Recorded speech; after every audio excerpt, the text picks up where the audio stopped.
Coming to you live from the beautiful suburbs of Johns Creek, Georgia, right outside of Atlanta. This is the Week Zero podcast. Wait, aren't I the host? You were host You last didn't mention last week. anything. You didn't say anything. So you Okay, were acting. I'm perfect for this. Privilege is provoked. All right, ding dong. There you go. All All right, so we'll let Connor take over because he doesn't forget he's host and like just makes it awkward. Yes, I forgot. I mean, it's been like 2 weeks, but yeah. Welcome to the Week Zero podcast, everyone. To my left is Andrew. To my now left is Andrew. Julio is still. Oh. Oh no! The host. And this is why I should have hosted. Everybody lost clap your Connor. hands. All right, so we're gonna pull a Josh from the Harris out. So now, welcome back to the Coster highlights. Welcome back to the Week Zero podcast. What's going on? Yeah, bro, you were frozen as can be, and it just was so awkward. You literally were just like, oh god. Well, a great start to the awards show, folks. All right. All right, Connor, are you good?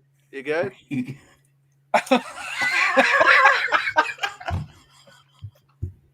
I think this man doesn't know what's going on. Oh, dude. What a great start to the show, guys. All right. All right, that's it. I'm taking over. Connor, all right, I'm sorry. No, all right. To my right is I am Andrew. Julio still ringless. Coster. To my right is Connor. I don't want Antonio Brown on the Ravens. Don't tree. To my diagonal right is Lucas. Maybe next year McKnight, and below me is Ryan Hackett. Is my head coach Ravel. Connor has been having. It seems like to be having technical difficulties. So we're gonna What the hell is that? I wasn't sure if it was me or what was going on. No, it was definitely you. So for that point, for this host, you're fired. And right now, it still shows Lucas as loading for me. What? Oh, well, I'm here. Oh no. Well, you gotta switch me and Lucas. Oh god, not again. Oh god. Oh no. This is a disaster. Connor. God, dude. Yeah, Connor is just in his own world, bro. So yeah, lovely guys. This is a great way to start the show. Welcome to the Week Zero Podcast Awards. That's our first I'm ever seeing a awards circle show. for Luke. I swear we've done this before. This isn't our first time. Yes, I swear we have too. But yeah, this is not. I promise we're usually better than this, guys. We really are. But this has been a disaster. So Already. all right. So we'll see y'all next week. No, I'm just kidding. Entertainment is entertainment. It's all right. But so we're gonna first start off the show before we do our regular awards, which we had people go and voted on, as we had mentioned in our previous podcast. We are going to bring on the winner of our Bowl Pick'ems League, Josh, who I will be inviting very momentarily. What was his percentage on that, Ryan? By the way, I forgot. Oh God, I'm pretty sure he was like. I just know he was ahead of Connor by 2, and I think he had like over 70% correct, which was by far the best out of any of us. Oh yeah, it was. So, but Josh is saying it's pretty bad for all of us, which is weird, confusing. It's pretty bad for me too. Oh, great, that's lovely. So it's for everybody. It's definitely. I'm looking at the stream too, Connor. It's just you, buddy. Everyone else is fine. You literally are freezing again. I'm literally looking at like the past 3 seconds, and you're still freezing. So, someone help this man. To be fair, guys, let's all give Connor a little bit of help or a little bit of a break, though. His computer apparently has been acting up. So F in the chat. That's an F in the chat. Yep.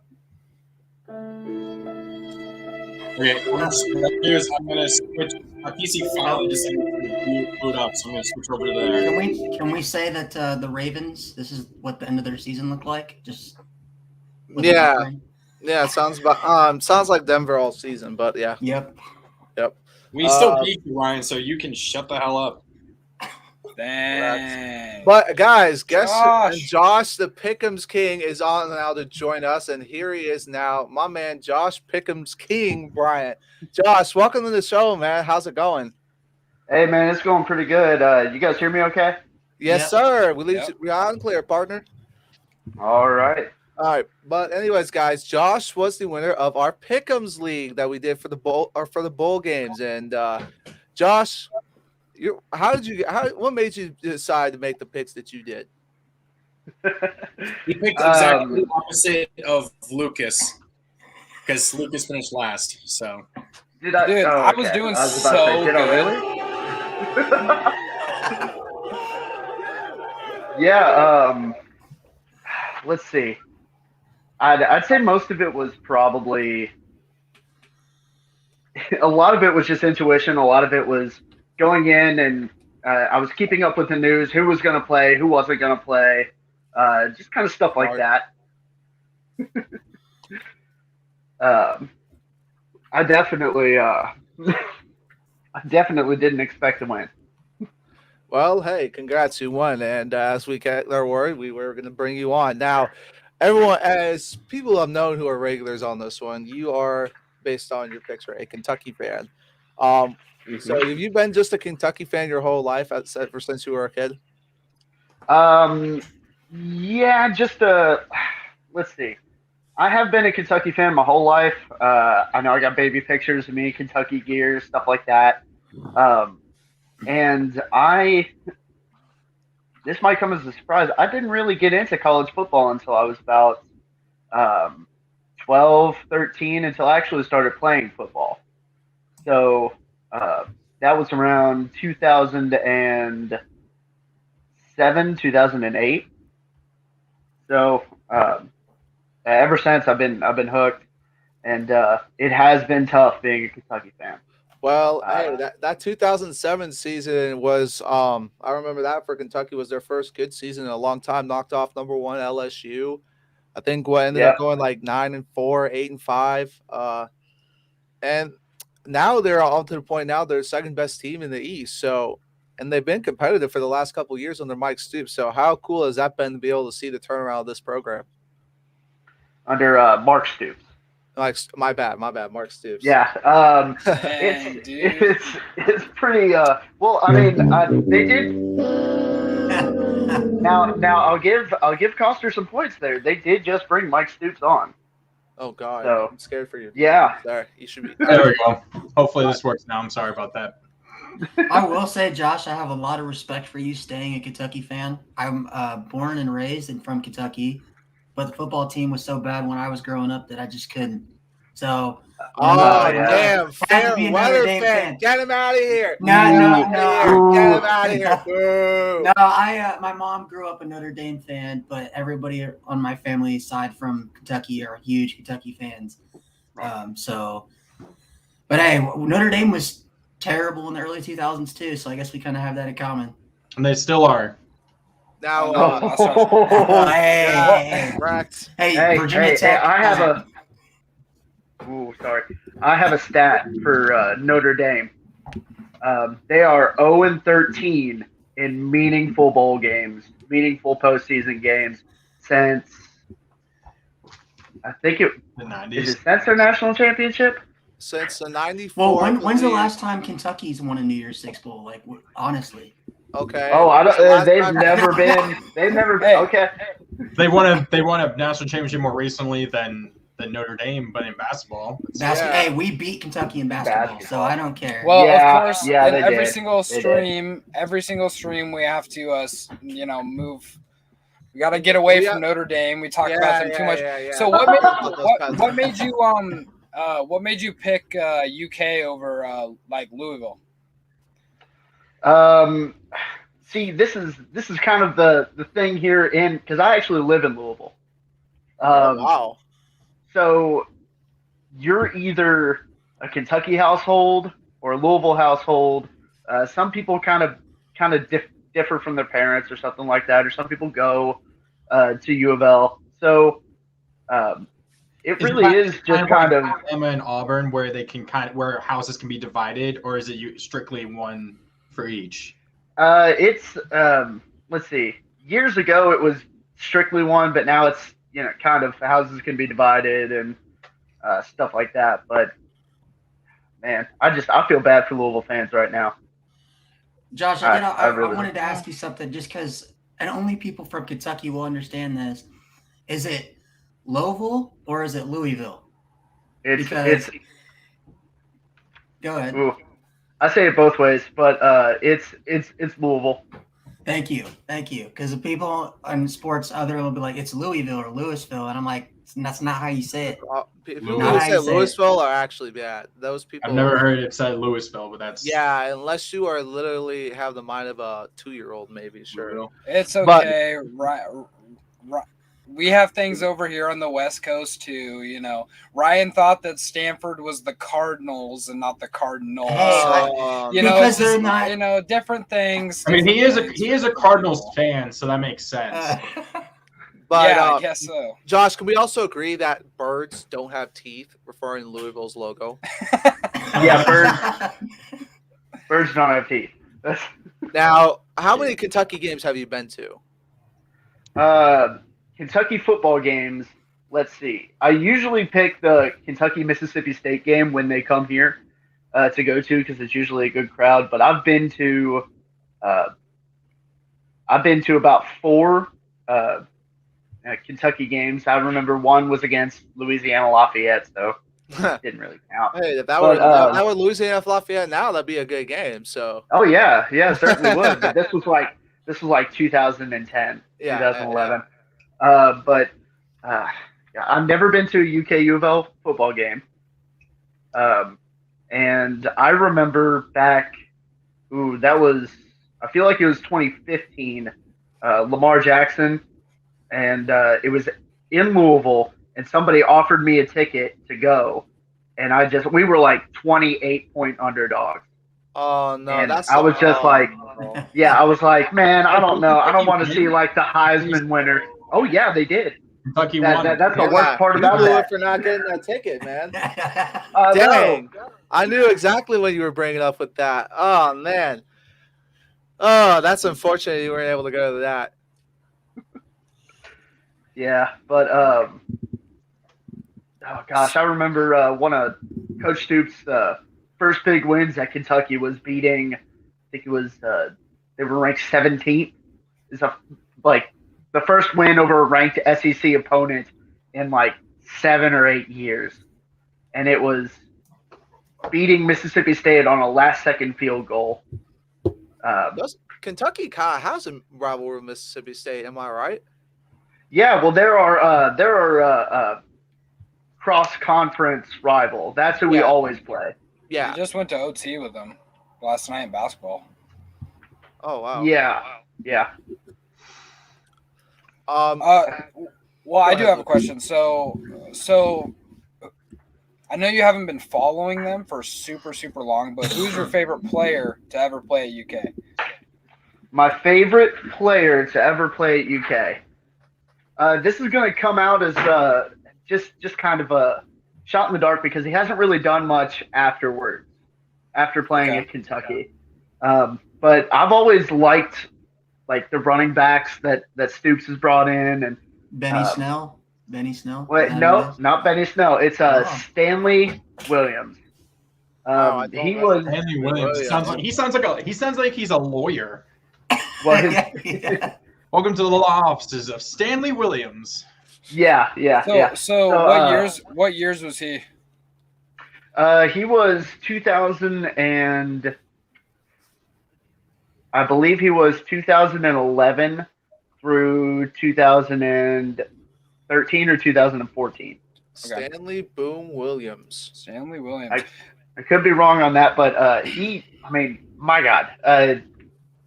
He was one of those players you could just hand the ball to him and he just makes something happen. He was a speedy running back. And I haven't kept up with him, so I don't know if he's doing anything in the pros. I don't think so. I don't think so. He's probably on a USFL team, probably. He's actually from my home state in Georgia, George Walton Academy, very small private school out in Monroe. So that was pretty cool. I just looked them up. I know that it does seem like Kentucky usually has great running backs. It's like the last couple of years at least. Mm-hmm. They've got a slew of running backs that come out of there.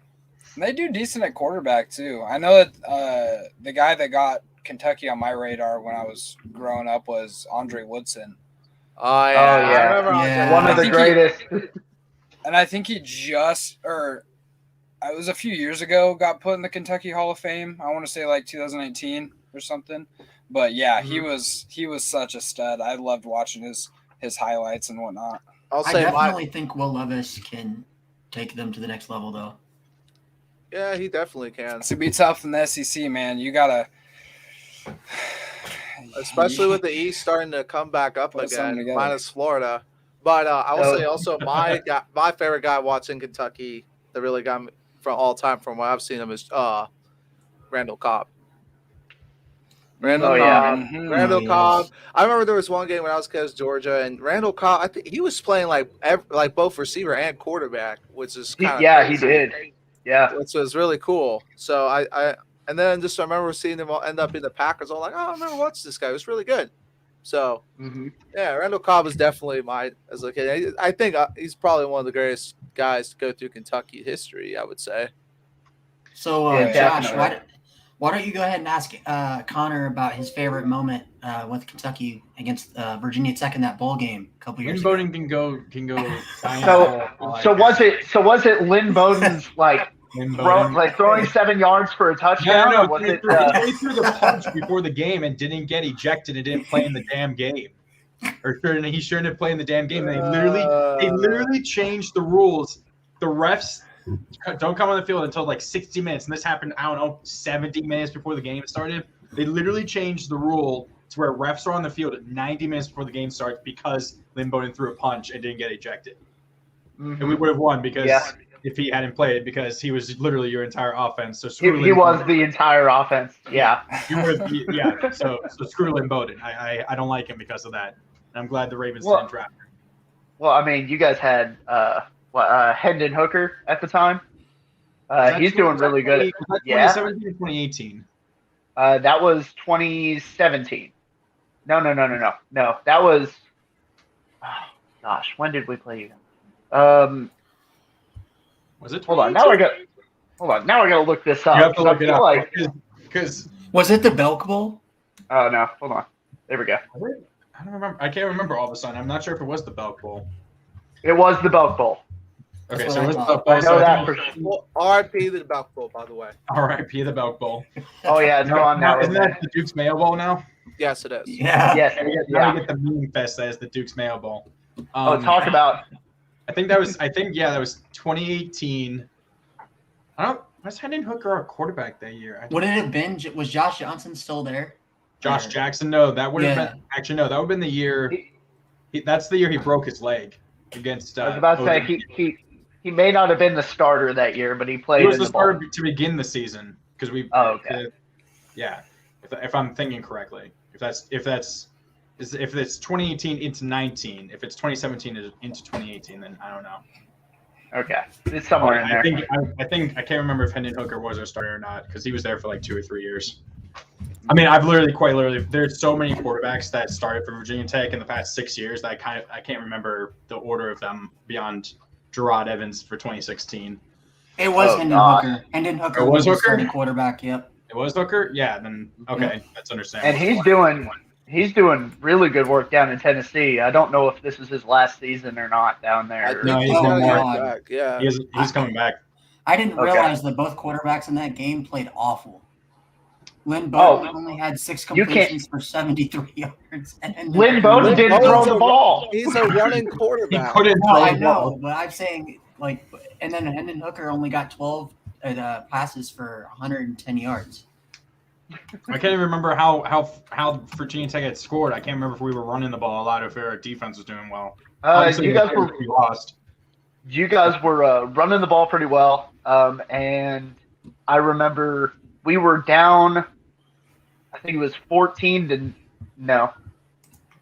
We were down like 17 to 10. Can we not, or something can we like not that. talk about the game? I don't want to talk about the game anymore. Oh, okay, we're done. Now, Josh, here, one last question for you. What are your early projections so far for Kentucky next year, as far as record wise or position in the conference? I mean, we could all go if you wanted to, Andrew. We could all just give our projections. Well, I was just more asking for him here. Yeah. Okay. Okay. I'll try to make it quick. Honestly, I don't think we're going to kind of reach the next level. We may reach like a little bit more national prominence, but I really don't think we're going to get past Georgia this next year. I don't think. I think we're going to get number 2 in the East again, and I'd like to see a little bit, that maybe an 11-win season, maybe a New Year's Six bowl, but that's some high hopes. Tennessee's going to be really good though next year. That's going to be another team to look out for.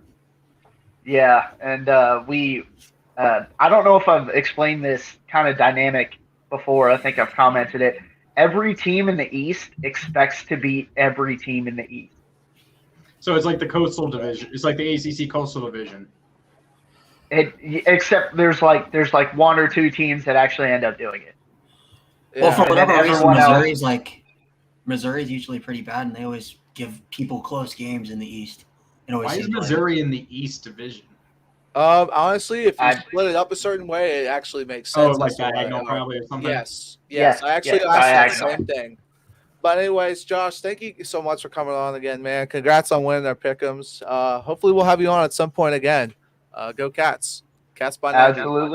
Absolutely. Thanks, guys. Yeah, for sure. Have a good one. It's a pleasure, man.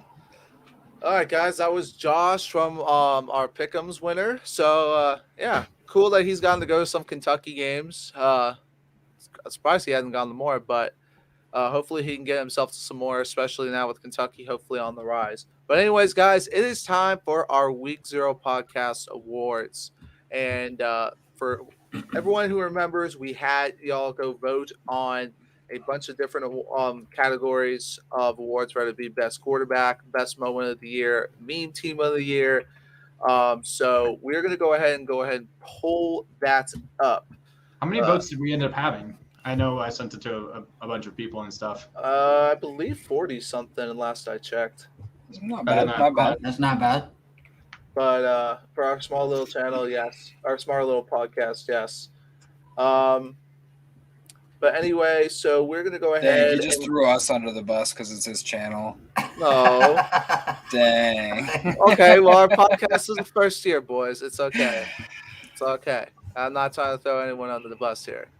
But yeah, this was a good. I got a good amount of responses. I checked. I haven't checked quite yet the awards or the who won everything yet, but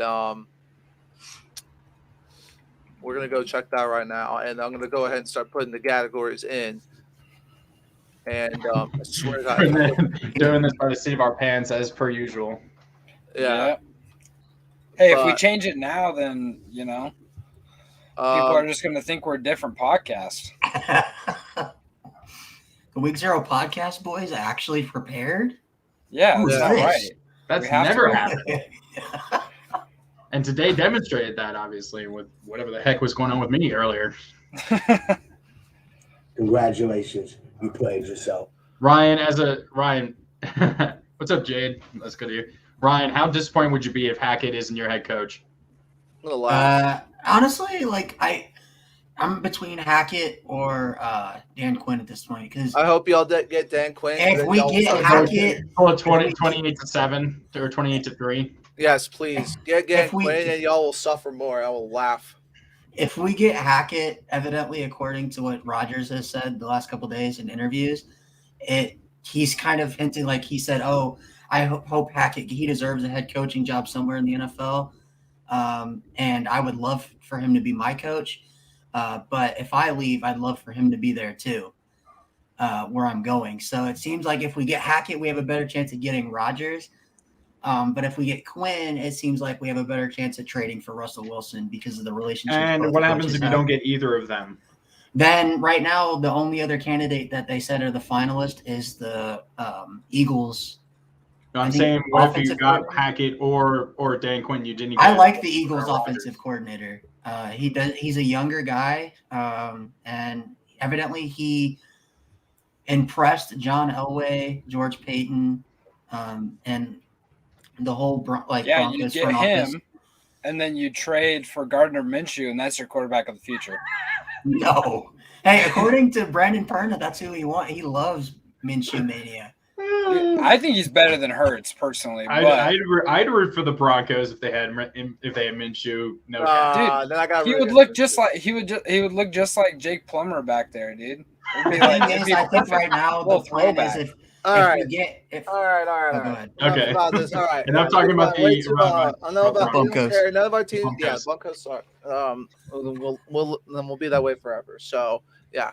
Anyway, let's go ahead and start with our game of the year, and we had multiple choices for this one. We had 5 in this category. So we had Utah, Ohio State in the Rose Bowl, Alabama, Auburn in the Iron Bowl, and then we had Texas and Oklahoma in the Red River Showdown, and then Arkansas, Ole Miss early on in the year, and then Purdue, Tennessee, and the winner is the Rose Bowl, Utah and Ohio State. Okay. With Utah and Ohio State. With 45% of the vote. Now, personally, this was my choice. I picked Purdue, Tennessee personally, but that's because I actually watched the majority of that game. I didn't watch much of the Rose Bowl.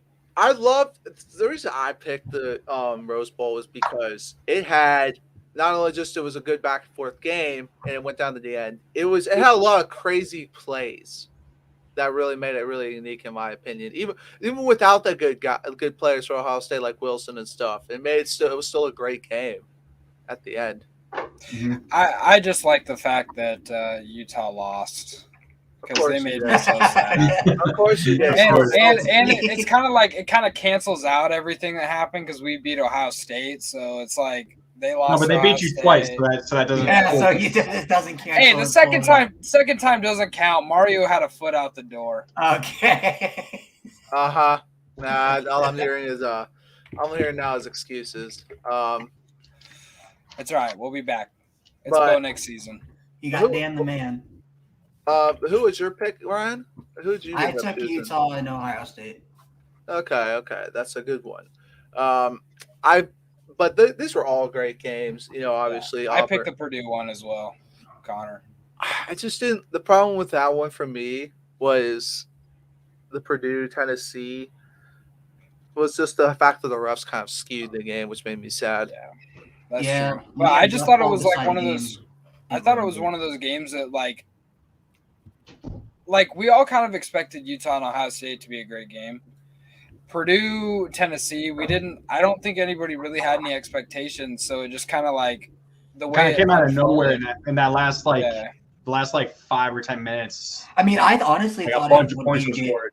I said it during the Pick'em show that I thought it could be one of the best games of the bowl season because we had 2 teams that were 2 of the most surprising teams in 2021 going. They both had good offenses for the most part, so it made sense. Yeah, for sure, it definitely did. Overall, still though a great game. Mm-hmm.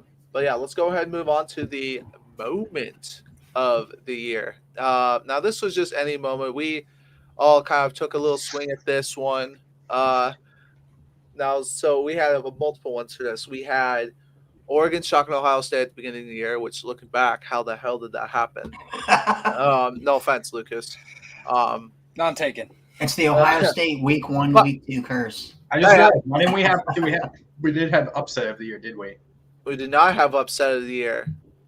We didn't have coach of the year. That's what that should have been, at least in that category. I feel like. I think we can pretty much all agree that A&M over Bama is upset of the year. Probably. Yeah. A&M over Bama. It's the same thing with, and we can mention it now. Coach of the year. I think we can all pretty much say Kirby Smart, coach of the year. It's either gonna be Kirby or Harbaugh, probably. Yeah. Or actually Luke Fickell. You could make Luke Fickell coach of the year too. I probably would have. Personally, I probably would have picked Fickell, but whatever. All right.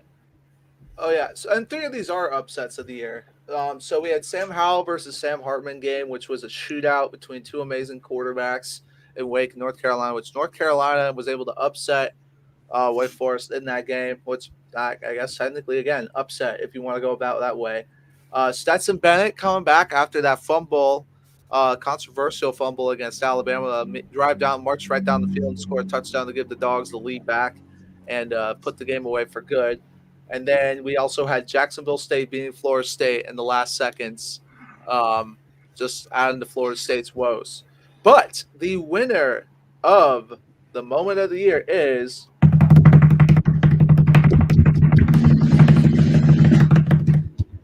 Texas A&M taking down Alabama. Yeah. Yep, that makes What was sense. second place? I'm curious. Stetson Bennett's passed. That's what I chose personally. Yeah. But I'm not really surprised with this one. Everyone loves seeing Alabama lose, so especially since this is the first time they had lost to an unranked opponent in so long. So it was It was the first time that Saban had ever lost to a former assistant of his. Got to. And the second time was losing to Kirby in the championship game. Yep. That's an unbelievable statistic. Yeah, it is. And then also their unbeaten streak of against unranked opponents was very good as well. And then that ended as well. And then, looking back, it was just at the time it was a surprise, but A&M showed at times this year they were a good team, but just weren't consistent. I think the thing also made it impressive was that Calzada was a backup going in that game and still was able to beat him, which made it Calzada really cool. literally was a completely different quarterback than he was the rest of the year in that one game. Yeah. He had some other good ones. And what was crazy too about that game was I know that you guys all saw the video of when they were showing the kicker's girlfriend in the stands. Yeah. That was chills every single time I watched that video. Yeah, so that sick. was really cool.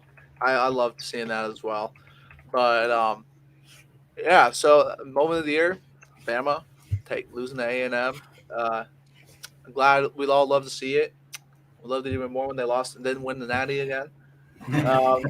So it was great. Of course, we all thought at the time that A&M had effed up and was going to cause Bama to go, Incredible Hulk and everybody. For the time they did for a bit after. Yeah, for a few. Yeah, they got mad for a few games after that. So losing that championship is just Bryce Young's villain story. Like he's him saying everyone's been against him when he's been a 5-star recruit since he was like in 8th grade or something. No, that annoyed me, dude. Yeah. He's gonna. He's playing the victim mentality and stuff. That rat poison. There you go. The rat poison. Yeah. The rat poison. But anyways, guys, it's time for our next award, and that is the Stunner of the Year. Which team just came out of nowhere and shocked everyone? And our selections for this category are the Purdue Boilermakers, who finished 9-4, the Utah Utes, who I believe finished 9-4, but won the Pac-12. They finished 10-4. Oh, 10-4. Okay. Won their bowl game. Oh, yeah, they. They were 10-3. Yeah. The University of Texas San Antonio Roadrunners, who finished 12 or 11-2, I think, or 13. Yeah, they lost 2 games because they lost their bowl game. Remember? Oh, they did lose 12-2, maybe. Yeah, so that's 12-2. Texas. They got blown up by North Texas. Well, what about the bowl? Who did they lose to in their bowl game? Who was it? I don't know, but I know they lost. And then the Michigan Wolverines and the Michigan State Spartans. Michigan State, by the way, winner of the Peach Bowl, went, I believe 11-2. And then Michigan, of course, winning the Big Ten for the first time since '97, and knocking off Ohio State for the first time since 2011, and started the season unranked. First team unranked to make it to a bowl game. But the winner of the Stunner of the Year is the Michigan Wolverines. No surprise there, in my opinion. I am surprised we did not have Wake Forest on that list. I actually just realized that. I guess, yeah. Wake did have a good year, but I think even with them on this list, it wouldn't have mattered. I think Michigan. How much percentage of the vote did Michigan get? 55%. Very overwhelming percent. Yeah. First unranked team to make the playoff in the playoff era. Very cool. And keep in mind, they did this their whole year basically without their best receiver in Ronnie Bell, which made it even more impressive. So very cool. With Cade McNamara as their quarterback. Oh, gosh, yeah. But yeah, that was really cool. Jim Harbaugh finally showed he can get over the hump and beat Ohio State. I mean, yeah, he got trounced by Georgia in the playoff, but I mean, let's be real. I think anybody who was in Alabama who wouldn't have gotten trounced. Yeah, exactly. I wasn't really surprised when that happened, but Congrats, Michigan Wolverines. You are the stunner of the year. I Now, called it, by the way. You did. Yep. I will give you that, Lucas. You did. I don't make very good predictions usually, but that was my I will one. say I'm holding on to that one forever. That was the only take that Lucas had this year that actually worked out for him. Ryan, it's not like you had any better takes, buddy. Hey, you know what? Calm down. You know what? Talk about it. No, we did. Well, I just did. So get over it. Anyway, enough of the ND peasants. Now it's time for the bummer of the year, the team that was basically the most disappointing team of the year. And for this category, we have the Clemson Tigers, who unfortunately finished 10-3, even though it started off number 3 on the year. They should not have been a bummer. That's ridiculous. That's not bummer territory at all. Yeah, expectations. Okay. Based on expectations as well. Okay, but still. DJ was supposed to be the Heisman. Yeah, exactly. Yeah, he was. Yeah. The Florida Gators, who went 6-7. Yeah, something like that. First time that was the first time I saw something. Their loss to UCF in the bowl game was the first time they lost to a team from Florida, not Miami or Florida State, since 1937 when they lost to Stetson. What do we even remember what Florida was ranked preseason? No. They were top 15 or 20. Weren't they like top 10 at one point? I thought they were top 8. They nearly beat Alabama in that game. Yeah. Didn't they actually go up because of that game? They were like in the top 10. I'm pretty sure they were like 6 or 7. They were ahead because Notre Dame was 8, so I think they were like ahead of Notre. I think they were one spot ahead of us. So before or after that game. Okay. Just preseason. Well, we're gonna. Okay. Well, hold on. Let me keep naming the on these. So yeah, Florida did start off the season preseason ranked number 13. Okay. All right. So then, who else was on here? The Iowa State Cyclones, who came into the year. What's it called? Ranked number 7 in the nation. The preseason. That one Ryan can hold on to. He did tell us all. I told y'all they were the most overrated. That's his one thing. And Oklahoma. Okay, we all said that. That's not really that impressive. So we all agreed on that. The USC Trojans, who started off the year at number 15 in the country, and the North Carolina Tar Heels, who started off number 10. And the winner of the bummer of the year is the North Carolina Tar Heels. Yes, I picked that one too. They were 10th in the country to start. Okay. Yeah. Immediately lost their first game, and UNC fans immediately started. This one actually didn't surprise Of course, me. Connor picked this one. Actually, I just realized. You're welcome, world. You're welcome. You did something good. Welcome, world. But yes, Clemson came in second at 31%. Florida came in third at 24%, and I'm not surprised. I don't know if you guys know who Pick Six Previews is on Twitter. He's usually one of the most accurate guys when it comes to predictions for seasons, even more than Phil Steele. And he actually had North Carolina in his in the playoff prediction. I'm just like, all right, dude. With Howell, it was like he was supposed to be the second coming. How I'm not gonna say it was. He didn't have the help around him. Like losing Javonte and Carter was like a tough blow. And the receivers.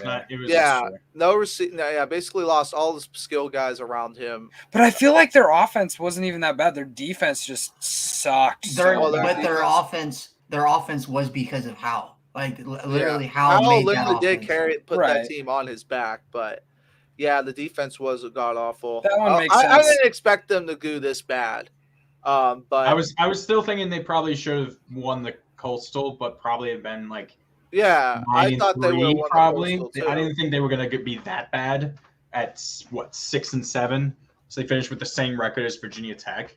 And we saw how good they could have been. I mean, when they smacked. Or not smacked, but when they beat Wake Forest, it's like, Wake Forest wasn't a bad team. Wake Forest had no defense. That's the thing. But they weren't a bad team. They had only 2 losses. Didn't UNC beat another ranked team besides Wake, though? They almost beat NC State. In fact, they should have beat NC State. They were in a shootout. Oh, yeah, I remember that one. North Carolina's season was basically shootouts with everybody, with the exception except of Virginia Tech. Yeah. Ironically, which that game honestly should have been a blowout by Virginia Tech, and they just left points on the board. Well, they actually, funny enough, I remember they got blown out by Georgia Tech too. Funny enough. Oh yeah, you lose to Virginia Tech did that all season.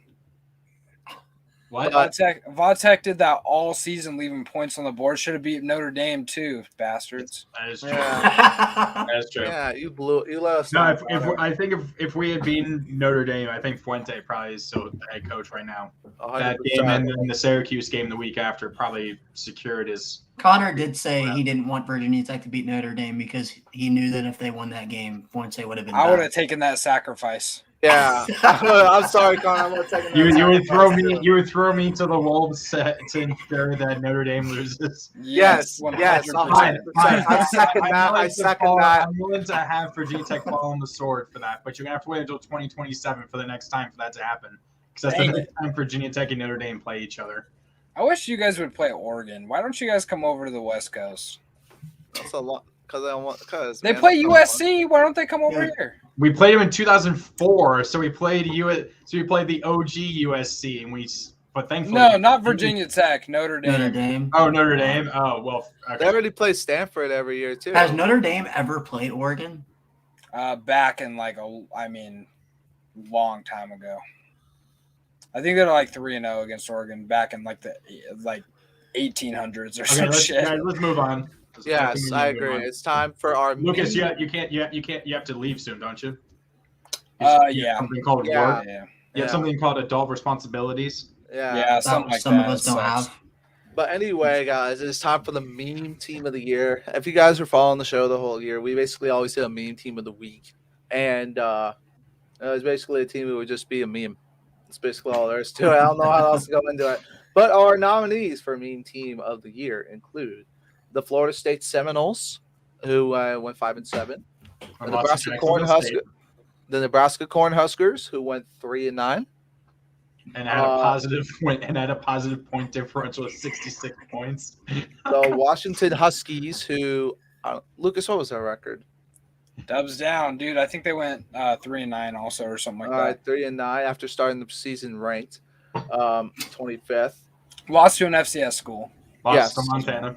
The Presbyterian Blue Hose, who are our team, who went 2-9.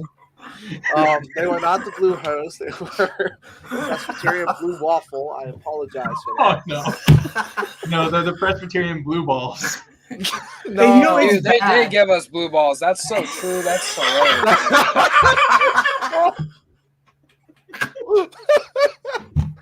They were. Can I just? I don't think they want to. We're not done. We got one. I don't think they want to steal a game when we start after we made them our team. They did not. By the way, our the last nominee is the Texas Longhorns, and so we literally came up with a word, longhorning it. Longhorning it, yes. And the winner of the meme team of the year is. Look, Ryan, you don't need surprise. The Texas Longhorns. Texas is back, folks. Not this time. You're wrong. We're back. No, we got you. When Texas wins tonight. No way. Against the mighty SEC. No way. Texas is back. This one was invented by a writer. Oh, it's so good every time. Oh, it's so good. Horns down, man. No surprise on this one. They took 60% of the vote.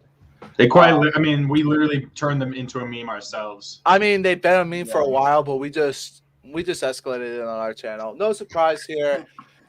Texas was just always doing something to make themselves a meme every week. It felt like. I remember we had hope, and they thought they were going to take down Oklahoma, and then just after just blowing that lead. I remember. Did they lose out? Did they lose out the rest of the year after? Yeah, they lost out until the end of the year. They won their last game, and that was they went 5-7 though, no bowl game. They lost, but that losing to Oklahoma, they 4-1 and they lost. Yeah, out. they were 4-1. Yeah, they were ranked. Everyone thought they actually might be back. Lost to Kansas, lost their quarterback to Nebraska, and can we? They do have Quinn Ewers now, though. Can we reiterate the fact that when that week before the Oklahoma show, how high Lucas was on not Caleb Williams, their whatever Casey Thompson. Casey Thompson. Dude, he's gonna be good in Nebraska. Just wait. He was, and then Lucas was so high on Casey Thompson during the game until at halftime. And then he said they were going to lose. Lucas, I'm going to be honest. Lucas literally said that he was. Why are you mad at him? Because they would have beaten Oklahoma. I mean, credit Oklahoma lost later down the year, but I wanted us to go ahead and get it over with so everyone would realize that Oklahoma's still overrated, which, I mean, at the end of the day, they didn't. Right now, Oklahoma's just gone basically rebuild mode with everyone leaving. And even with Venables coming in, it'll take a minute for them to get back to where they were. But I'll say it again. I'm not always right, but when I am, it's usually at the worst times. And that was just one of those times that I was right and I didn't want to be. Can we just ask what was going through your head that just thought Texas is up big at halftime? Oklahoma is going to come back and win this. It's just Texas. You don't need because no, it wasn't even Texas. It was just the fact that I didn't I know that Oklahoma wasn't great or anything, but they have way better at the time. I don't think now, but at the time they just had way better athletes. So I was just like, man, they're going to go in. Lincoln Riley's going to rip them a new one and they're going to come out here and they're going to make this comeback. It's just going to happen. And then they gave birth to the best quarterback in college football, according to Kirk Herbstreit. Tweaking. Who? Kirk Herbstreit said Caleb Williams is going to be the next Trevor Lawrence after that game. Yeah, I mean, he could be. Nah. Williams, has he said where he's going yet? Williams? No, but apparently there is a new front runner in Wisconsin. We've already, as we said, and then there's There's also LSU and was it UCLA? USC. Yeah, I did hear a rumor that people thought it might be Maryland as well because he went to Gonzaga High School, which is in DC. Yeah. And apparently he was high. I'm going to Maryland as well. He was highly recruited to go there. Yeah. But anyway, it's time for our Week 0 podcast Heisman. And this is basically our Heisman finalists, how we would have put it if we had to choose. And our guys in here include Kenny Pickett from Pitt, Desmond Ridder from Cincinnati, Kenneth Walker from Michigan State, and Stetson Bennett from Georgia. I don't know who said we should put Stetson in here. Y'all are. That would be that guy. Who? That wasn't me. Mine was Desmond Ridder. It wasn't me. I don't know. It wasn't me. On the list. It wasn't me. I just remember when I was at it, I'm like, all right, y'all, we can put him on the list. I don't know why he's on here. If we didn't message each other so much, I would go back and show you where Ryan said it. But I did not. I literally. That sounds like something Ryan would say. Lucas said that this. Okay, guys, let's hurry up. You need to get going. Yeah. But anyway. So the winner of the Week 0 podcast Heisman is Kenny Pickett. That's who I chose. Okay. That's who I chose too. Second place? Second place was Ridder, surprisingly. I don't know. And third was Walker, and then last was Stetson Bennett. I was surprised that Ridder went as high as he did. I took Ridder because he deserves to win something. Yeah, I mean, he did. He won at Notre Dame, and he did and Ryan got all in his pants about it. It makes a really good. It made a really good guess. What is this face, Ross? And you know what's funny enough? That's the most disappointed white face I've ever seen. It is. It's hilarious because then he could end up being the Broncos quarterback. Yeah, and he'll suck again for you guys. But I think Pickett was very slept on. I think the entire year. Just crazy to think of where he started. When I remember back when he was, I believe, a freshman back in 2018, and led Pitt to the ACC championship game against Clemson. That man could not throw the ball worth crap. Fritz was just dependent on running the football and everything. I mean, they were too scared to throw on the ball. But now he's gotten back here, and now he's had one of the greatest careers. He holds almost every record at Pitt for quarterbacs. Got him back to an ACC championship. Yeah, I mean, honestly, if you asked me, Lucas, and Andrew, because our teams played Pitt the most, and we've seen Pickett at least 2 or 3 times apiece. This was our second. Yeah, Virginia Tech plays them every year. They're in the same division. But I mean, like, who would have thought he would have been like this? I mean, last time I remember Pickett, when he played Notre Dame, he got murdered. Last time he played Clemson, he got murdered. So it's like I did not have fond memories of him besides this season. I remember when he did knock off UCF. I believe when he was a sophomore, it kind of ended their long winning streak, which was pretty cool. But was happy for Pickett. He did a really good job. I wasn't too upset about losing to Pitt, even though I felt we could have won. Pickett still is a good, all-around good guy, class guy, and I think he's going to do well in the NFL. But what's funny enough, this is going to lead us into our next award category, and that is the best quarterback of the 2021 college football season. And there's some good ones on here. We could have probably even swapped out a couple at the end of the day, but I think these without doubt were the best 5, and I think y'all would agree too. So our final 5 for this best quarterback include C.J. Stroud from Ohio State, Bailey Zapp from Western Kentucky, Bryce Young from Alabama, Kenny Pickett from Pitt, obviously our Week 0 Heisman winner, and Sam Hartman from Wake Forest. And the winner of the best quarterback for the Week 0 podcast awards is Bryce Young. No surprise. I voted for Pickett, but I kind of wasn't surprised. I mean, dude won the Heisman. Wasn't surprised when a lot of people voted for him. I mean, he did overall have a good year, and what he did the first time to Georgia when they played was very good, very impressive. How many people voted for Bailey Zapp? Just curious. 17% for Bailey Zapp. So he was third. Deservedly so. Yeah. Pickett was second. So it was Bryce Young at 43%, Pickett at 24%, and then Zapp at 17%.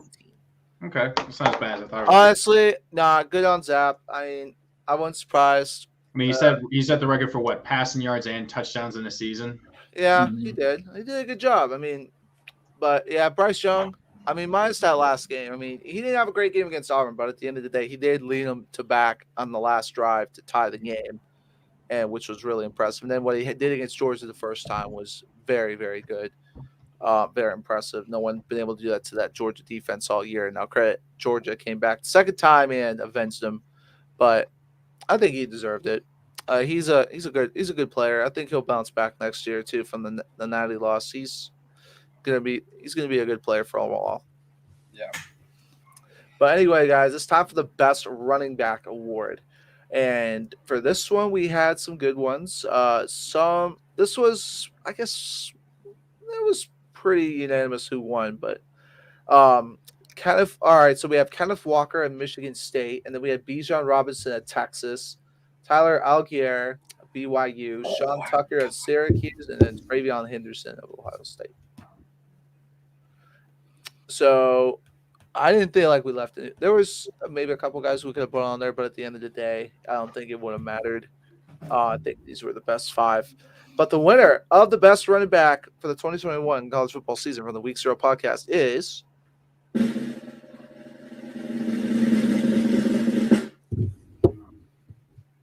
I'll just sound brain fart there. Kenneth Walker from Michigan State. No surprise. I was going to say Kenneth Walker. Also, you didn't change the banner. Oh yeah. Oh yeah. Oh yeah. By the way, I sent him proof that Ryan said it was Sensen Bennett. By the way. Okay. But anyways, I deserved it. Kenneth Walker. You just scrolled all the way back. Oh yeah, dude, all the way. I had to prove. But Kenneth Walker deserved it. The man was playing out of his mind and really only had one, I guess, bad game against Ohio State. And until, but besides that, was in the Heisman conversation a lot of the year. Very impressive running back.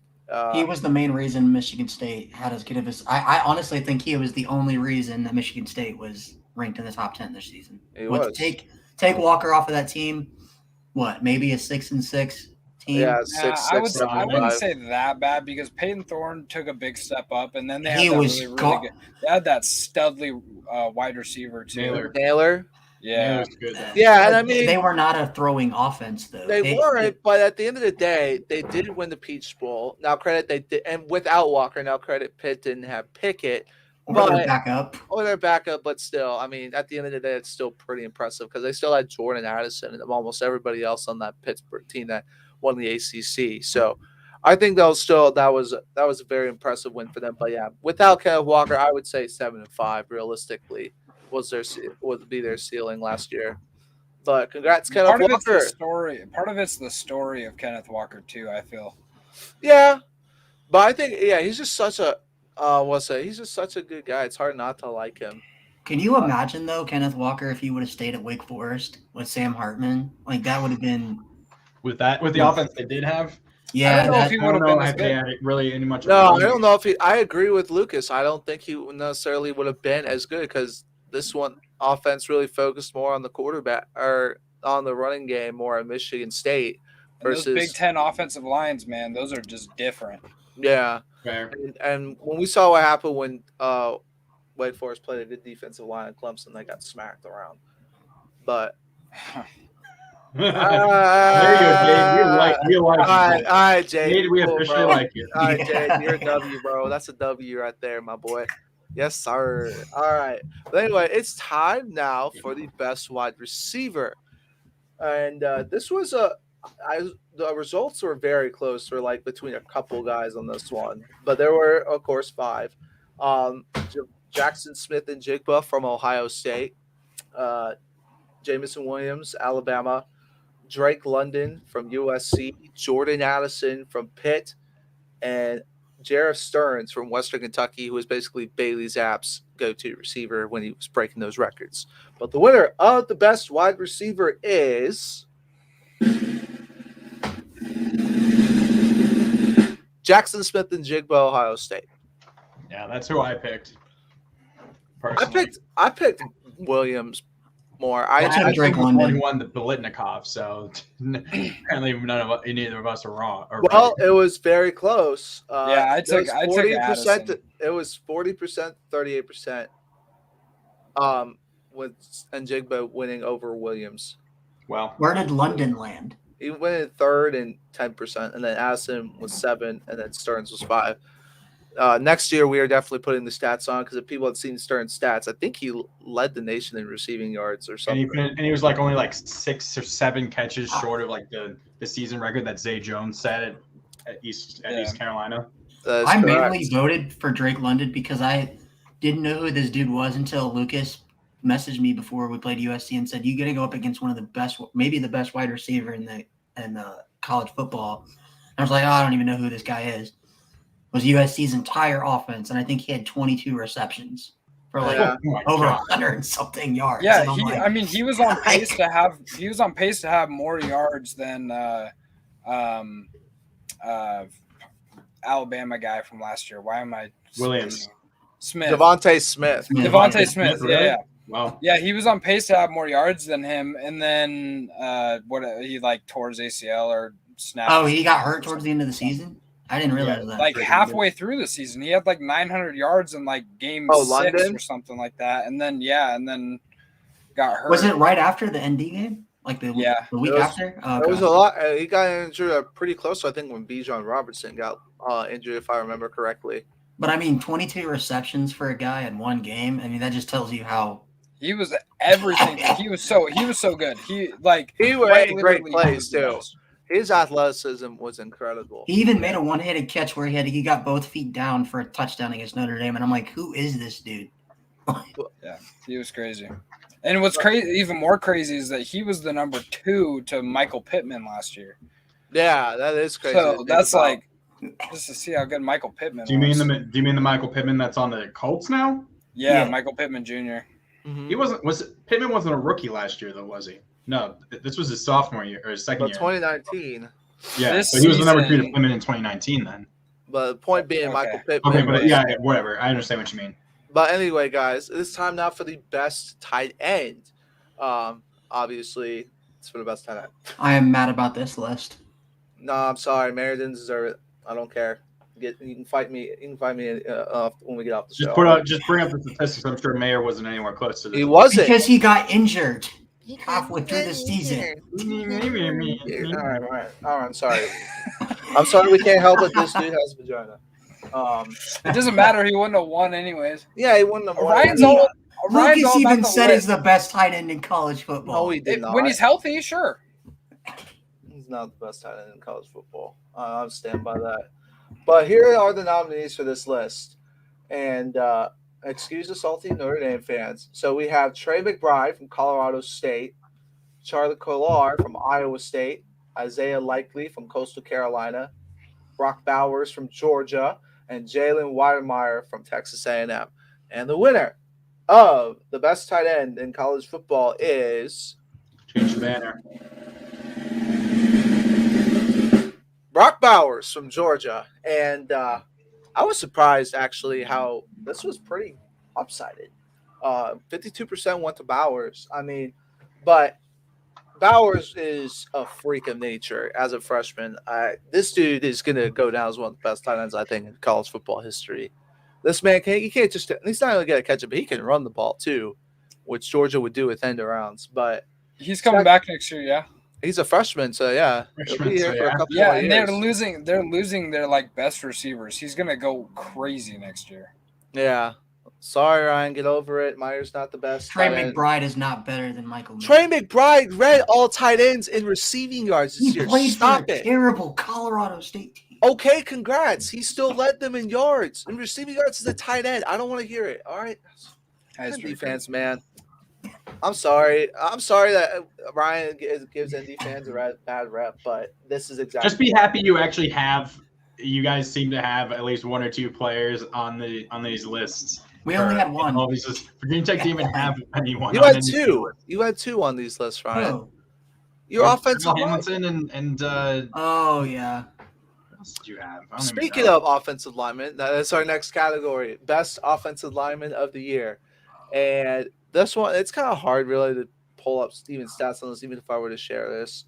But the finalists for this were Alec Lindstrom from Boston College, Jared Patterson from Notre Dame, Osiris Torrance from Louisiana Lafayette, Evan Neal from Alabama, and Thayer Mumford from Ohio State. And the winner of the best offensive lineman is Evan Neal, Alabama. No surprise. Dudes, I think top 10 pick. I think the guy I supposed to go first. I'm saying this now before we even do our draft stuff. I'm having him go number 1 overall for my mock. Evan Neal. I mean, that's what some people have said. It might go. That's what I think what the Jags need to do. Don't go defensive line. Go get it left tackles. Protect Trevor Lawrence. 100%. Please, I don't want to die. Sorry, Lucas. Kayvon's not even projected to go like Kayvon's not going anymore. He's supposed to go like 4 now. No, he's not going to go 4 for 1, and for 2, it was going to be Aiden over him anyways. And that's what I've noticed. It seems the consensus is Aiden's going to be number 1 or Kayvon's 2, and then Neal seems to be 3. But I think honestly, if you're Jacksonville, I know we're not doing this right now, but if you're Jacksonville, it doesn't matter who you pick. I think either way, if they take any of those 3, I think they're studs. But I prefer they go Neal to protect. I prefer they go Neal too. I'm tired. I already saw. Or they go the Bengals route, take the best receiver, and then there's no receiver worth taking in the top 5. I don't even know if it's maybe. If Jameson Williams had if Jameson Williams had torn his ACL, I thought Olave was supposed to be really, really good. He's fine. Well, he is. He'll be a first round. Probably better. Yeah, I'd say so too. But by the way, Thayer and Mumford finished second in this. Who was third? Jared Patterson at 14%. What was the percent for that for Mumford? So Mumford was 24. Disrespecting Lindstrom, man. That kid's a stud. He is. I literally looked at his stats. Lindstrom, unfortunately, I think it was because he was on a bad team. He had finished all the way down at 5%. What was Neal? What did he have? 48. Oh, so I might have been the only one to pick Lindstrom. The Pro Football Focus, I know, take this with a grain of salt.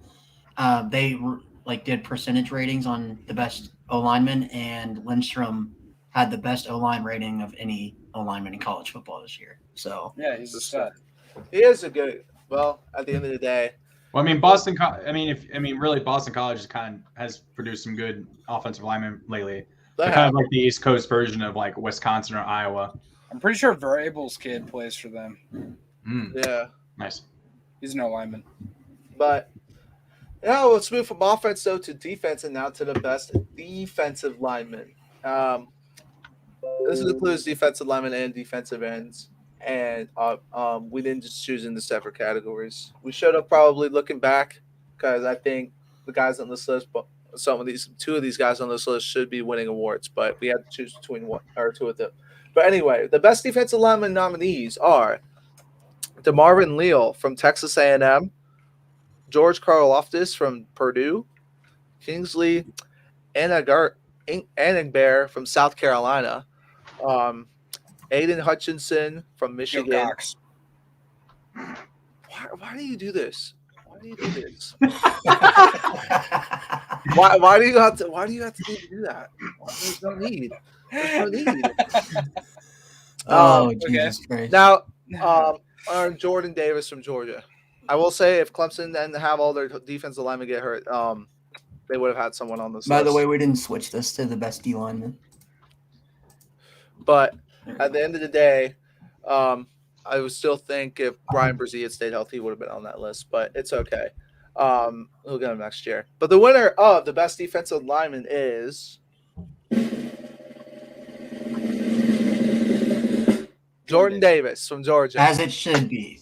It was close. It was a very close vote, which deservingly show. It was 43% Davis and then 40% Hutchinson. The two, without a doubt, best guys on the year. The other guys were really just on here for honorary purposes. Well, then we can just say Aiden Hutchinson is the best D end. We can just he is. Well, what we should have done is best in defensive lineman and best defensive end. Looking back at it, well, we'll learn this for next year. But Jordan Davis is that man is just a different. It's like a tank, man. He is literally a one-man wrecking crew. His stats, and it's not even his stats are that insane, but like it's the fact that he will take double and triple teams. To he's like he doesn't get the stats like Aaron Donald, but he has the same presence as to where like. I'll take you one further. Cameron Hayward. That stay away. Cameron Hayward, yeah. Like I'm not taking anything away from Georgia's linebackers, like especially Nakobe Dean, but Dean even commented and said that half of my tackles should be credited to Jordan Davis because he takes two people out of the way, so I could just get straight to the quarterback or get straight to the running back. He did. It's easy. So I mean, like he was really good. Getting to watch him in person a bunch this year, it was I watched him literally wreck Clemson by himself offensively. Man, the reason why we couldn't block him. I hadn't even heard of Davis before that game, but man, he definitely was on my list after, and he deserves this on. I think he's going to do well in the NFL too. Should be hopefully a first-round pick. Obviously Hutchinson as well. Honestly. Yeah, and then Hutchinson, of course, we've talked about probably going to go potentially first overall, deservingly so. Great pass rusher. Big reason that was why they beat Ohio State and win that Big Ten championship. But anyway, speaking of linebackers, that is our next award, the best linebacker of the year. And this was getting down to really three guys. The other guys, I will say, feel like we're just on here for show. But let's go ahead and name the nominees. Will Anderson of Alabama, Kayvon Thibodeau of Oregon, Nakobe Dean of Georgia, David Ajabo of Michigan, and Devin Lloyd of Utah. But the winner. So Ajabo is the other one that was like on the other side of Hutchinson. Mm-hmm. Yeah, he was on the other side of Hutchinson, but he was more of a linebacker than Hutchinson was. Well, now the reason, guys, I know some people are like, wait, no, Anderson and Thibodeau, they're more like pass rushers, but technically they are outside linebackers in their schemes. I thought Kayvon was a D end because they have. Yeah, I thought Thibodeau was straight at D end. Since we're talking now, I can actually explain this. If you do watch Oregon, any of their games, he's more like I would say 60-40 hand in the ground to coverage linebacker. So I couldn't he's not a defensive end, and he's not going to be a defensive end in the National Football League either. He's too skinny. So I just figured he was a better linebacker. So he's not like, is he kind of like a Clay Matthews? They call him like a build, but he's not going to be. He's going to be more utilized as a linebacker than a pass rusher than Clowney. Yeah, he was like some striker position or something that our defensive coordinator called it, where it's not necessarily a D end or linebacker. It's just kind of like a hybrid of both. But it's like having Joey Bosa. He's marked as an outside linebacker, but I mean, clearly it's kind of like what Virginia Tech did with Amari Barno. He was a DN last year, but they used him as a linebacker / spy at times. Yeah, surprisingly, they did that against Sam Howell in the UNC game a few times. So right. Barno didn't have the same gaudy numbers he had last year. So, exactly. But anyways, guys, the winner of the best linebacker in 2021 college football season is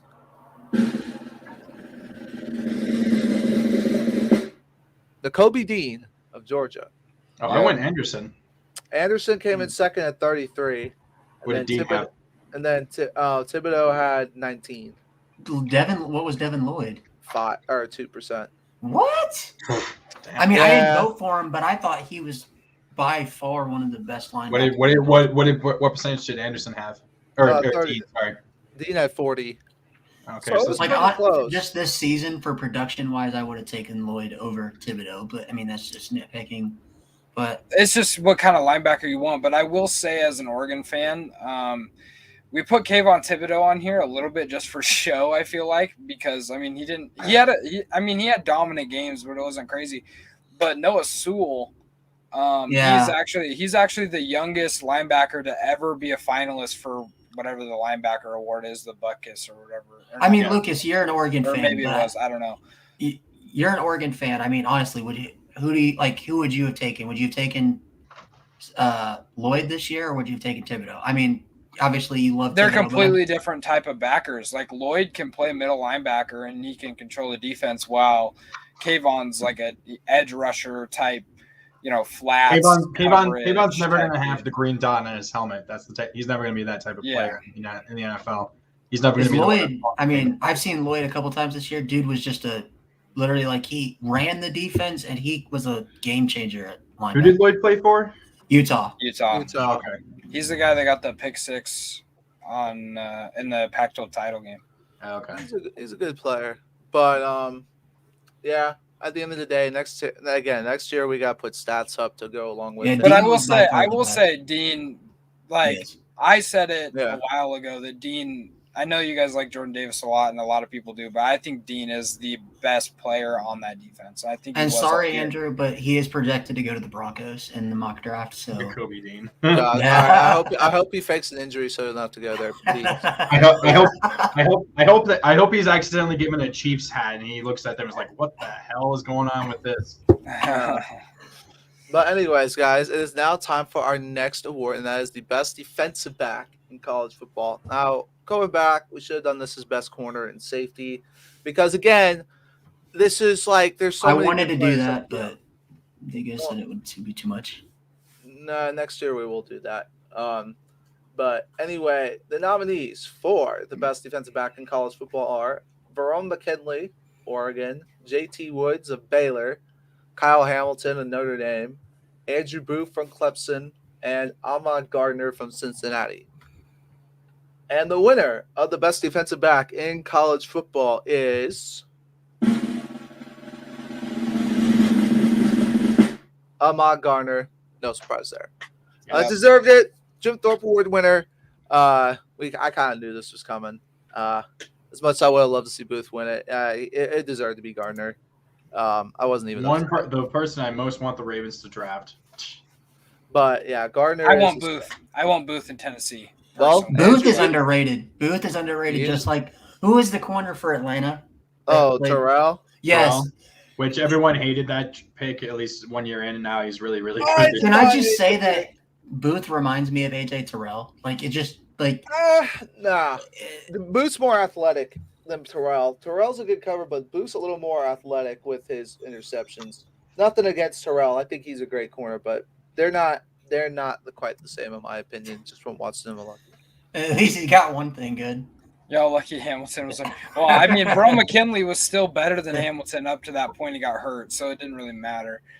But also, Gardner didn't let up a touchdown in all year 55 games. Yeah, Gardner his entire career he never allowed a touchdown. Yeah, even still up against Alabama, he still didn't give up a single touchdown. That's so crazy.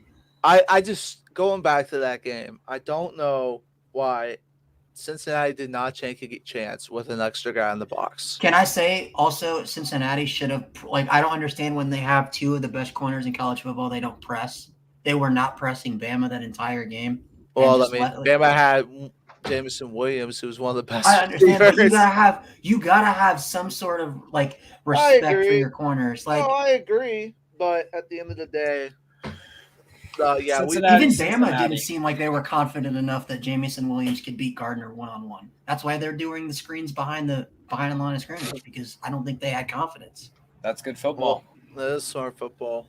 But yeah, so Gardner finished first with 38%. Boo finished second with 31%. Hamilton third at 19%. McKinley fourth at 10%, and JT Woods came in there with 2% at the end. Andrew, what do you think about this, though? I don't know about that. No. When healthy, maybe? No. I love George Pickens. He's a great receiver. But at the end of the day, he might have better. I'd say he has better hands than Jameson Williams by a little bit. But Jameson Williams' athleticism, agility, and his route running, I will take. Do we think Bama wins the national championship with a healthy Williams? Williams, yes. I mean, I don't know how much that changes. If both and Williams are there, maybe. I'd say that gives them a better chance. Yeah, maybe. Because, I mean, Bryce Young at the end was thrown to a freshman wide receiver in Hall who I don't think I'd seen any time on the field at all before that, or very little at all. Yeah, I mean, I could see it. But no, I personally would not take Pickens. No, and I love Pickens, though. I think he's a great player. But he is going to the NFL. And he's going to be a great receiver in the NFL as well. But yeah, I would take Williams though over Pickens. Well, I really do wonder though if Georgia had Pickens all year. Well, that could have gone. How good that offense would have been. Mm-hmm. Yeah, but then at the same time, I think about I don't know how much Brock Bowers would have emerged as well. Doesn't Georgia always use their tight ends though? No, that Georgia really has not had many great tight ends. If you look back, Trey McKitty was pretty good, right? It's all right, I guess, but wasn't he a first-round pick? No, I thought he was. So, I mean, the last good Georgia tight end that I can personally remember is Arthur Lynch, and then before him, you gotta go back 15 years ago to Leonard Pope. It was 6'7" tight end. Yeah, he was a good player, but anyway. Final category. Two more left. So we have the best specialist, and this is basically returner. As this regard, I did not know much about this, but here were the nominees. Regardless, Bryce Behringer, Michigan State; Ryan Stonehouse, Colorado State; Kyle Alstendorp, Arizona; Race Porter, Washington; and Matt Araiza of San Diego State. Wait, what is this? Best specialist. Special teams. I just realized I could have made the argument for Tavon Robinson because he led the ACC in punt return and kickoff return average. Yeah, this was the best kicker / punter of. No. And this is Matt Araiza as a punter. Yeah, but all the others are returners, I think.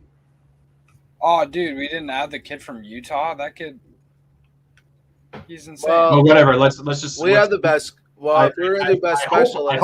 I hope the right person was chosen for this because I got the feeling it should be who I think it is, but I don't know. But the winner of the best specialist is Matt Araiza, San Diego. Matt Araiza. Yeah. Matt Araiza. Dude was he was a punter for San Diego State, and then literally they said he's every punting record ever. Yeah, literally. They said he's the funnest, and also he actually got flagged in games for celebrating. Marquette King. They said he's the second coming of Marquette King. Also sounds like Pat McAfee too. Yeah. So I love that. But sick edits actually. I mean, when you're a punter and you get a Heisman vote, I think that's a good enough reason for being nominated. No, I agree. Well, when Sick Edits HD makes a freaking highlight video about you, he made a highlight video of Matt Araiza. Nice. Sick Edits HD.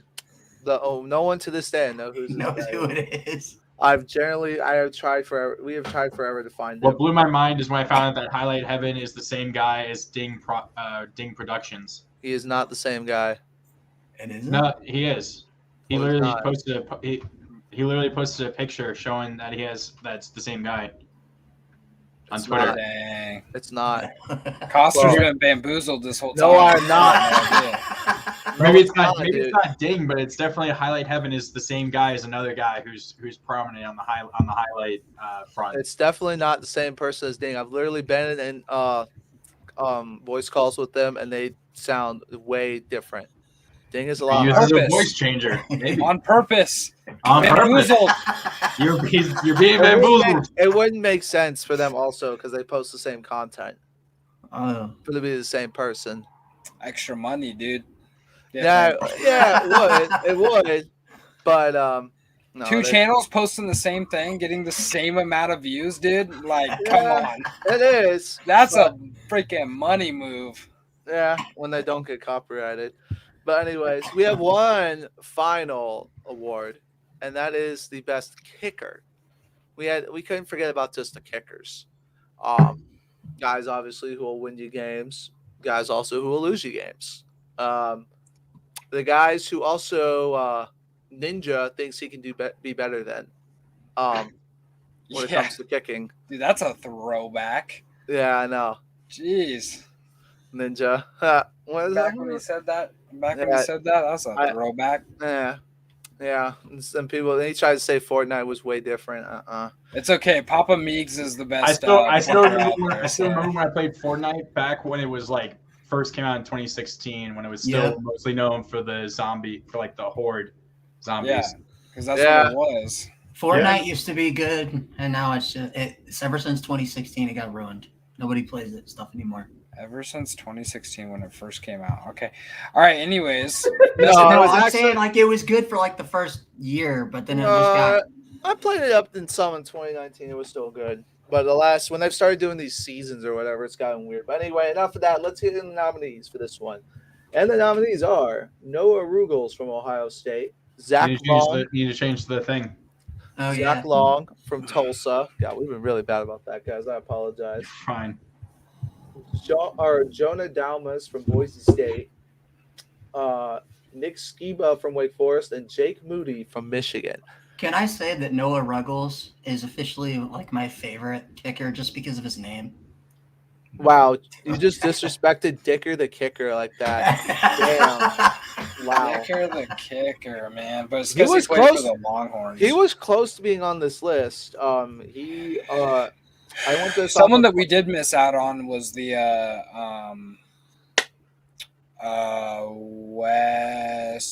not West Virginia. The guy that kicked the 65-yard field goal. The 62-yard field goal for Texas Tech. Oh yeah, well who is he? He was. I don't know. Yeah, but his percentage was not. Don't care. Yeah. Hey, He you has know a what? record. And the next week he missed a 35-yard game-winning field goal. So I mean, Don't care. He has the Yeah. record. Nah, but the winner Don't of the care. best kicker in college football is Jake Moody from Michigan, and he did win. Was it not? Is it the Groza? Yeah. Yeah, he won the Luke Groza Award, so deservingly so. Nick Skiba was second from Wake Forest, 21%. Then Ruggles will start for Ohio State. Zach Long, and then Jake Dalmas from Boise State. I'm surprised. The only reason, going back, I might have not put Dalmas on here because I remember that he had that kick blocked against Oklahoma State, but I guess that wasn't his fault. But Moody, without a doubt, was a great kicker for Michigan State all year. I mean, he won the Groza for a reason. All of these guys were great kickers. Their percentages were very close when I was looking it up. So it was kind of tough to really – I was surprised. I didn't know who was going to get voted, but I figured Moody because he was the one really who he won the Groza at the end of the day. And it was nothing wrong with that at all. I don't like kickers anymore. Why? Because McPherson has single-handedly won 2 straight playoff games for the Bengals. Can I just say he was not that it's good disgusting. at Illinois?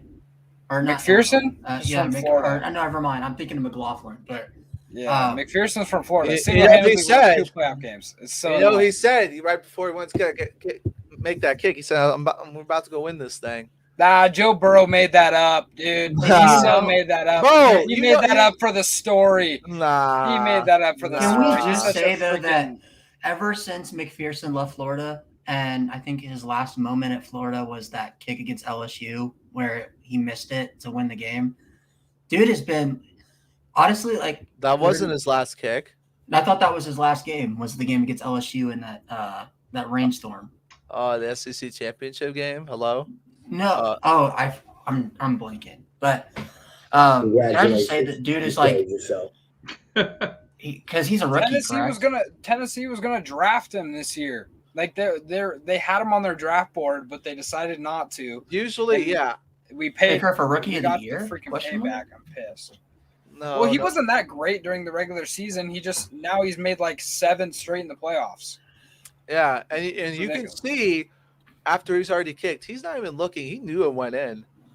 Like if you look at the replay, he already knew it went in. He didn't even have to look at it, which was really honestly shouldn't have had the chance. Ryan Tannehill sucks. I hate it. Can I just say though that Lucas was so highly praising Tannehill through the first 3 weeks of the season? Like, well, see, it's funny. No. Well, see, this is the thing you posted when you said that people were talking about Patrick Mahomes, and you said that Tannehill has a better rating or something like that. He's 2-1 versus Patrick Mahomes. Actually, 2-1 versus Patrick Mahomes, and Denver still has not beat Patrick Mahomes. But anyways, damn, Ryan's just getting wrecked. So Derrick Henry just ragging on Ryan so hard right now. Let's be real. Marcus Mariota, they're saying that he might come back to Tennessee, but they're saying that Marcus Mariota during the regular season is Tannehill during the playoffs, and Tannehill during the playoffs is Marcus Mariota, or Tannehill in the regular season is Marcus Mariota in the playoffs. How about y'all get Deshaun Watson? Then I'll be cool with y'all. I would love that. I would too. Let's just hope that he's not a rapist. Yeah. Whoa. It will be cool. Wait. What? Now that we get back to, let's just get back to the kicker really quick. Can I just say that it's nice to see Alabama will never have this award because they don't have a kicker. I mean, it's true. You know what? Oregon used to not ever have. The kicker was actually decent in the Georgia game. Kicker was okay this year. He was okay. Wasn't that bad. He wasn't the old man with kicker, but he did. What was it? Did he missed one? He had one blocked in the national championship. Did he miss one too? I can't remember. Yeah, he missed one. He missed one and got blocked. Yeah. Wasn't he good during the regular season too? Like he was okay. Consistent? I mean, he was solid. It was better than like their past kickers. Does Saban just not recruit kickers? Didn't Saban say something about not having kickers? It's like he doesn't, or something like we don't need kickers because we win national championships. They're slowly verging towards Presbyterian. Yeah, eventually Saban's last season, he's just gonna never punt or kick a field goal. Speaking of Presbyterian, did you guys hear that their coach got fired and now he's gonna get a head coaching job at not a head coaching job, but an offensive coordinator job at some big D1 college? I can't remember who it was. Well, yeah, I'm not surprised. No, I think I don't think he got fired. I'm pretty sure he stepped away from the program. Yeah, he left. He just left. Oh, I thought he got fired. No, he left. No. I remember reading about that. Yeah. He left. Who was it that offered him though? Because that'd be hilarious to see a team. I mean, he was decent in offense. Play like a 5-year-old on Madden. But they were just terrible.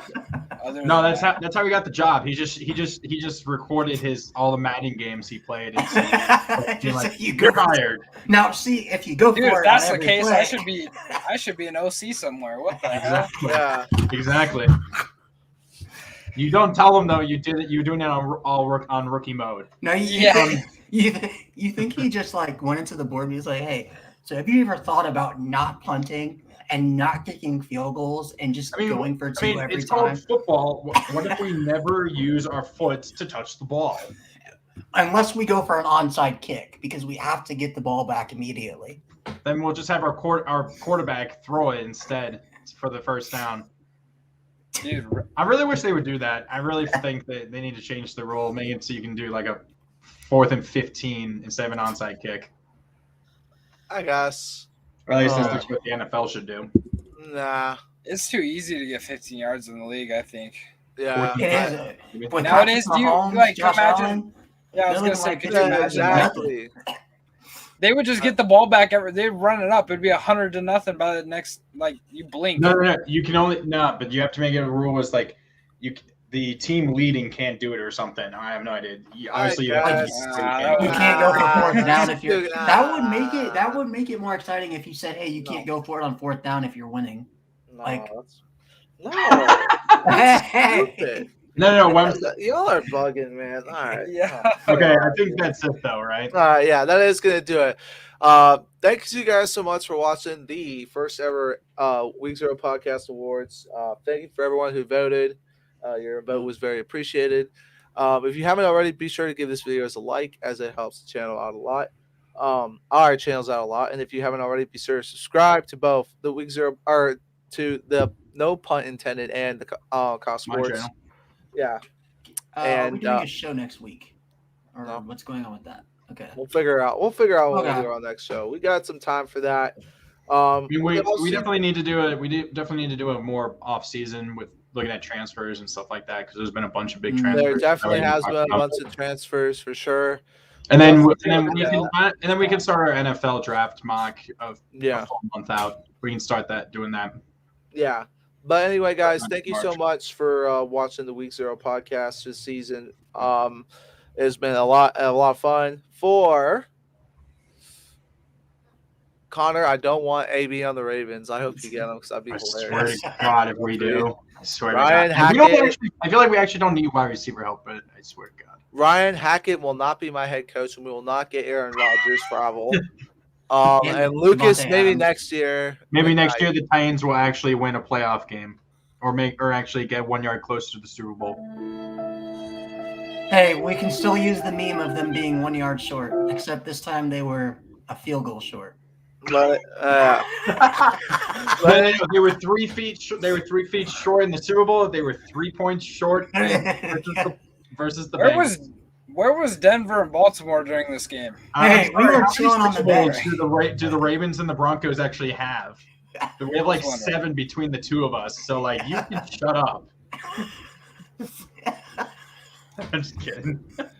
Hey, Connor's listening to Ryan too much. I know. Ryan, you're rubbing off on me too much. Hey, you know what, Connor? We were chilling on the disappointment, no playoff bench. Because we didn't want to get disappointed in the playoffs, so we took the disappointment. And I mean, we left a spot right there on the couch next to us because we knew you. Yeah, Andrew was with us too. Yeah, but to be fair, I wasn't expecting to go to the playoffs. So no, he had the full expectation of not going to the playoffs. We beat the Saints once this year. That's good enough for me. Which is not going to be that much of an achievement next year when there's $70 million over the cap. Can I just say that Sean Payton, really quick, Sean Payton left the Saints in terrible condition. Great. Good. I love it. I love it. They're going to go back to Ian Book's going to be their starting quarterback next season because I can't wait to watch Grady Jarrett eat him alive. That's going to be excellent. But anyways, guys. Have a good night, guys. Yep. Have a good night. We'll see y'all in the next Lucas, one. don't leave before the stream actually ends because